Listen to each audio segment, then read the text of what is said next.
Welcome back to the program. Into ASEAN hot issues now. Let's take a look at what's making headlines around our ASEAN community plus. Starting with one of the biggest, you could say, Chinese technologies in not just China, but also around the world as well. Huawei company has come out to announce it's joining the 5G demonstrations that are about to happen in Malaysia. Well, are happening and have already happened to some extent as well. But the Chinese technology has announced that it's really playing a big role in these demonstrations because it plans to become one of Asia's earliest adopters of this technology. Now, other than Asian and European companies like ZTE of China and much more, they're also openly engaging in the program as well. Now they're joining hands with Malaysia's leading communications provider Maxis. That's also just made clear its choice of 5G by signing an earlier cooperation deal on October 3rd with Huawei. So this is going to be a big joint collaboration happening among some of the biggest telecom giants, the biggest communication giants in not just China, but also Malaysia as well. So you see here the signing ceremony as well as a huge kind of demonstration happening among various giants around our ASEAN community. Malaysia's Prime Minister as well got a crash course while attending the signing ceremony. He's learning about the Huawei 5G technology and what kind of signal it could provide, what it could mean for technological advancements. Now Malaysia is working to open up all technology providers and adopt 5G as quickly as possible. Coming from the Maxis chairman Raja Arshad Raja Uda, in his own words, he said, Huawei will be supplying the 4G LTE or the long-term evolution as well as 5G radio equipment and services as well. So they'll be coming to help with the maintenance, with the operations and such. They're going to provide more insights and standards of the projects, the products and solutions, and help ease the usage for Malaysia as well. So lots of work coming in collaboration to using as well as implementing the technology. That's right. On Huawei's side, of course, Ryan Ding, CEO of Huawei's carrier BG, he mentioned that Huawei has been in Malaysia since 2001 and remains committed to support Malaysia's digital national agenda. And by involving the government and leading telecom companies from different countries, Malaysia aims to make smart investments in 5G. Now, another thing that was mentioned during this as well from the CEO of Celcom Axiata, a major mobile operator in Malaysia, by Muhammad Idham Awari, which is the CEO. He mentions that they need to make sure that they collaborate and share as much as possible. They don't want to duplicate here. So during the early stages, a lot that is happening is a lot of learning, especially with these technology partners, and they plan to share the network and how to optimize using the spectrum with each other so that they don't actually over-invest as well. So as a country, they need to be able to invest smartly in this new technology. That's right. We'll have to see how they apply the technology to different areas where trials are going to be happening according to authorities. New technology trials are going to happen in a number of diverse industries, including agriculture, oil and gas, tourism, as well as transportation and education. This will be a good role model for Thailand and many other countries to see how they could implement this technology to create further development in their respective industries. ใช่แล้วค่ะ ASEAN Hot Issue ในสัปดาห์นี้นะคะมาเริ่มกันที่ประเทศมาเลเซียกับเทคโนโลยี 5G นั่นเองค่ะทางด้านของ Huawei นะคะก็มีการร่วมทดสอบ 5G ในมาเลเซียค่ะมาเลเซียตอนนี้ก็ถือว่าแซงหน้าเพื่อนอาเซียนในการทดลองระบบ 5G ในการต่อยอดการเปลี่ยนมาใช้แบบถาวรนะคะซึ่งทางด้านของนายโกบินซิงดีโอนะคะรัฐมนตรีว่าการกระทรวงการสื่อสารและมัลติมีเดียของมาเลเซียเขาก็มีการระบุว่ามาเลเซียทดลองการใช้เครือข่ายการสื่อสาร 5G ทั่วประเทศในเดือนตุลาคมหลังจากที่ Huawei ได้ทำการสัญญาในรูปแบบอย่างไม่เป็นทางการกับหลายบริษัทในมาเลเซียเรียบร้อยแล้วนะคะทั้งนี้ทางด้านของรัฐบาลของมาเลเซียก็คาดหวังว่าการทดสอบ 5G ในประเทศจะสำเร็จแล้วก็ลุล่วงไปด้วยดีซึ่งจะช่วยผลักดันให้มาเลเซียกลายเป็น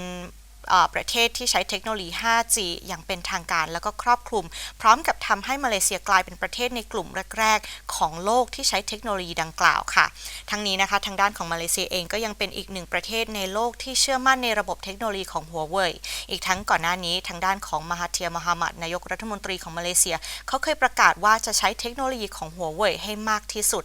ทางด้านบริษัทเอเชียแล้วก็ยุโรปอื่นๆนะคะยกตัวอย่างเช่น ZTE ของจีนก็ได้รับการต้อนรับ ให้เข้าร่วมในโครงการด้วยเช่นเดียวกันนะคะและทางด้านของ Maxis ซึ่งเป็นผู้บริการด้านการสื่อสารชั้นนำในประเทศมาเลเซียเขาก็เพิ่งตัดสินใจเลือกเป็นพันธมิตร 5G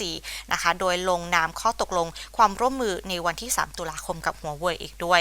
ทั้งนี้นะคะการสาธิตและการทดลอง 5G นั้นคาดว่าจะนำประโยชน์ของเทคโนโลยีใหม่มาสู่อุตสาหกรรมที่หลากหลายเช่นการเกษตรน้ำมันและก๊าซการท่องเที่ยวการขนส่งและการศึกษาอีกด้วยนะคะก็ถือว่าเป็นเทคโนโลยีที่หลายๆประเทศตอนนี้ก็พยายามที่จะพัฒนาแล้วก็ทดลองเพื่อที่จะเปลี่ยนขึ้นมาเป็น 5G กันในยุคดิจิทัลในสมัยปัจจุบันค่ะใช่ค่ะเป็นการก้าวกระโดดต่อไปนะคะเพื่อที่จะพัฒนาทั้งสังคมแล้วก็สิ่งแวดล้อมสิ่งต่างๆ but we'll keep you posted on more developments in our technological industry and much more but jumping over to Bangkok to Thailand now to see what's going on in terms of Indonesia the embassy Indonesia's embassy in Bangkok has suffered from some damage earlier on October 11th when a fire broke out on the second floor of the building according to authorities there was a video that had been provided by the fire control authorities showing smoke. You'll see in a moment here as we pull up the video. Right here, smoke is going to be billowing from the second floor of the building right here in Bangkok from the structure's rooftop as authorities sprayed the rooftop with water to control the situation. Now, the blaze has been quickly extinguished now, according to authorities, by 12:50 local time. Fire control authorities had said the building's upper floor had been damaged by the fire. 4 people had been taken to a hospital after suffering from smoke inhalation. But authorities are suspecting that the incident happened because of an electrical short circuit causing that fire.มาดูสถานการณ์ที่ประเทศไทยกันต่อนะคะที่สถานทูตอินโดนีเซียค่ะเกิดเหตุเพลิงไหม้ในอาคารครึ่งตึกครึ่งไม้ในสถานเอกอัครราชทูตอินโดนีเซียถนนเพชรบุรีแขวงถนนเพชรบุรีเขตราชเทวีเขตพื้นที่สน.พญาไทนะคะที่เกิดเหตุนะคะก็เป็นบ้านไม้2ชั้นพบกลุ่มควันและแสงเพลิงนะคะจำนวนมากที่บ้านไม้2ชั้นที่อยู่ภายในอาคารที่เป็นสถานเอกอัครราชทูตอินโดนีเซียพบว่าเพลิงโหมกระหน่ำที่ชั้น2แล้วก็เป็นห้องเก็บของนะคะเนื่องจากวัสดุส่วนมากที่เป็นไม้นะคะแล้วก็เป็นเชื้อเพลิงที่อย่างดีเลยค่ะทางด้านของเจ้าหน้าที่ก็ระดมใช้น้ำฉีดจนแสงเพลิงเบาบางลงจนเหลือแต่กลุ่มควันโดยใช้เวลาประมาณ20นาทีจนเพลิงสงบแล้วก็พบว่าที่ชั้น2นะคะก็เสียหายทั้งหมดโดยเบื้องต้นค่ะยังไม่ทราบสาเหตุของการเกิดเพลิงไหม้ในครั้งนี้ตอนนี้ก็อยู่ระหว่างการประสานงานกับเจ้าหน้าที่กองพิสูจน์หลักฐานเพื่อที่จะเข้าไปตรวจสอบถึงสาเหตุการเกิดเพลิงไหม้ในครั้งนี้อีกด้วยแต่ว่านอกเหนือจากนี้ค่ะก็มีเจ้าหน้าที่ของสถานทูตอีก4คนที่เป็นคนเข้าไปดับไฟก็ถูกนำตัวส่งโรงพยาบาลเรียบร้อยแล้วค่ะเนื่องจากว่ามีควันที่คือเขาสำลักควันนะคะแล้วก็ขณะที่เข้าไปดับเพลิงก็เกิดอันตรายขึ้นมาตอนนี้ก็เราก็จะเห็นได้ขณะนี้ก็เป็นสิ่งที่อันตรายเราต้องระมัดระวังกันนะคะแล้วก็เจ้าหน้าที่4คนก็ได้ส่งไปที่โรงพยาบาลเรียบร้อยแล้วค่ะใช่แล้วค่ะ so we got the footage right up there of the building on fire. A lot of fire accidents around Bangkok and Thailand happen because of possible electrical short circuits, so perhaps it's something to update among older buildings as well. Those of us who love to tour very exotic places along marketplaces, especially train routes along marketplaces, may be familiar with this railway cafe culture in Vietnam that's been around for quite a long time. Rather, anyone who's been to Thailand, rather in Samut Songkhram province may have heard of the Romhup market, is that right? Yes, that's correct. And can you describe it? It's similar to this, except for this one would be the more dangerous version of it. So Romhup market in Thailand, right? You'd have a market on the sides. You'd have, the market is placed in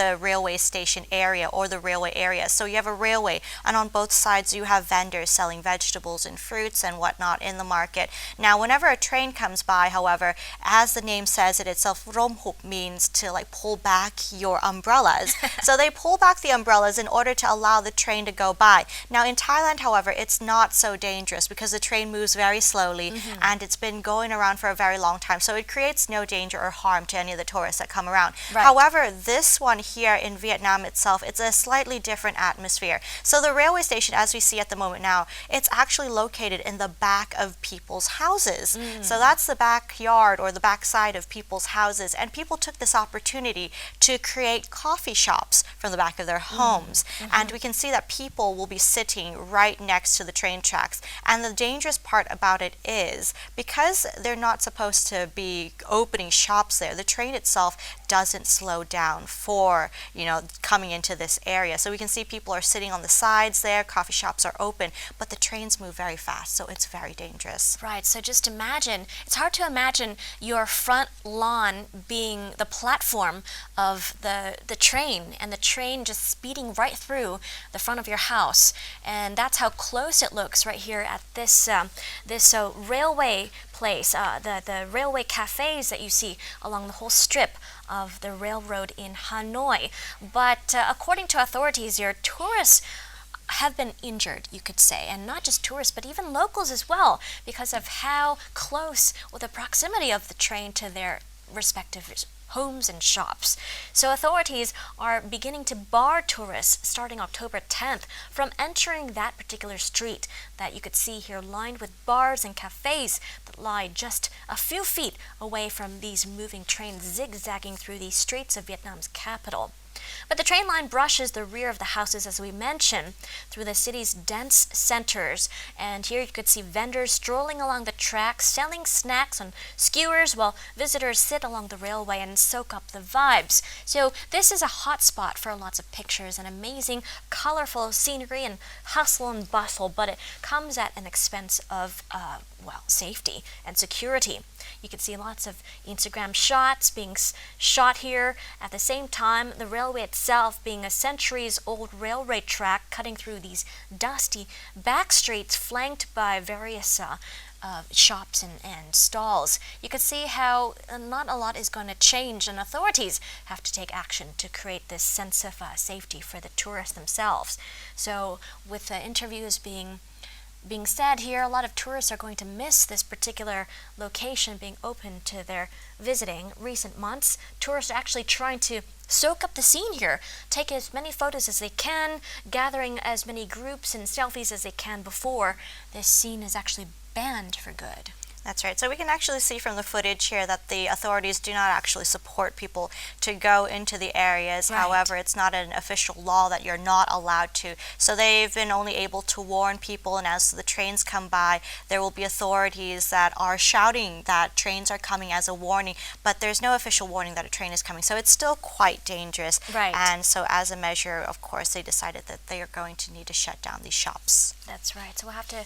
see what happens with the barring, whether or not the shops will continue to operate, and what kind of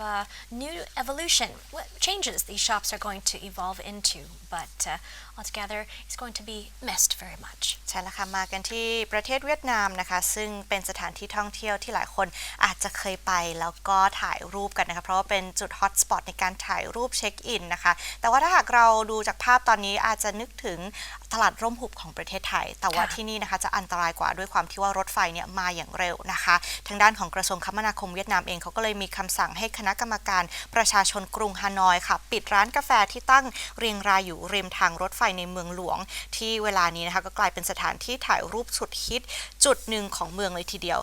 หลังร้านกาแฟเหล่านี้นะคะเขาได้อนุญาตให้ลูกค้าเนี่ยดื่มกาแฟห่างจากรางรถไฟเพียงไม่กี่นิ้วเท่านั้นนะคะอันนี้ก็เป็นเพื่อที่จะลดความเสี่ยงของการเกิดอุบัติเหตุแล้วก็ความผิดปกติของการจราจรตามเส้นทางของรถไฟ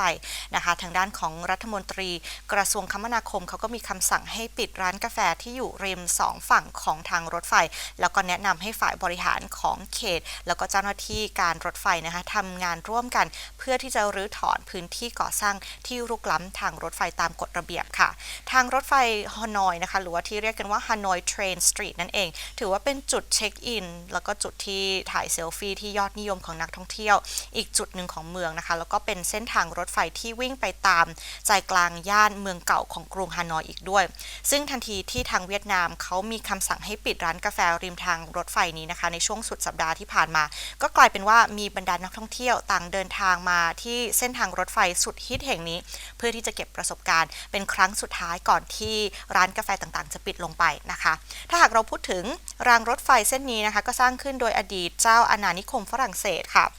ที่ใช้รถไฟขนส่งสิ่งของแล้วก็ผู้คนทั่วเวียดนามซึ่งสมัยนั้นนะคะก็เป็นส่วนหนึ่งของอินโดจีนเช่นเดียวกับลาวแล้วก็กัมพูชานะคะแต่ระหว่างสงครามเวียดนามทางรถไฟหลายส่วนก็ได้รับความเสียหายอย่างหนักจากการทิ้งระเบิดของสหรัฐในทุกวันนี้ค่ะรถไฟก็ยังคงเป็นหนึ่งรูปแบบการคมนาคมที่สำคัญต่อนักท่องเที่ยวและนักเดินทางที่มองหาทางเลือกการเดินทางที่ราคาถูกและในช่วงไม่กี่ปีที่ผ่านมาค่ะผู้ที่มาเยือนกรุงฮานอยต่างก็ไม่พลาดที่จะมาหามุมถ่ายรูปที่รางรถไฟแห่งนี้ซึ่งสิ่งแวดล้อมก็ไปด้วยเป็นเต็มไปด้วยบ้านแล้วก็ร้านกาแฟก็เป็นเสน่ห์อย่างหนึ่งแต่ว่าก็ถือว่าอันตรายสุดท้ายแล้วก็ต้องปิดลงไปเพื่อความปลอดภัยแล้วก็ด้วยความที่จะได้ไม่ติดขัดกับการจราจรของรถไฟอีกด้วยค่ะใช่ค่ะอนาคตอาจจะมีกระบวนการรถไฟมากขึ้นนะคะเพราะว่าทุกปีตามสถิตินะคะนักท่องเที่ยวไปประเทศเวียดนามก็เพิ่มขึ้นประมาณ 11% ทุกปีเลยค่ะก็เป็นการจัดระเบียบอีกรอบนะคะทีนี้ those are the news we have for hot issues on ASEAN Challenge and that wraps up our show this week as we are running out of time but we'll see you again very soon next week thanks for joining us this week for now สวัสดีค่ะสวัสดีค่ะ